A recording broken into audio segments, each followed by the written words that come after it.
The Mad River. It's at low tide. Coming into this side channel. It's been building up over the past few years. And right here is where the breach began. And this last section was dug and finalized around 11:30 last night. So this is the first day that fish can access that habitat.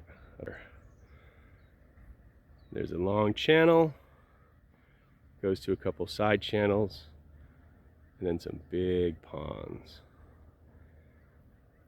Here we are, first off-channel habitat project in the Mad River estuary area. Good job, everyone.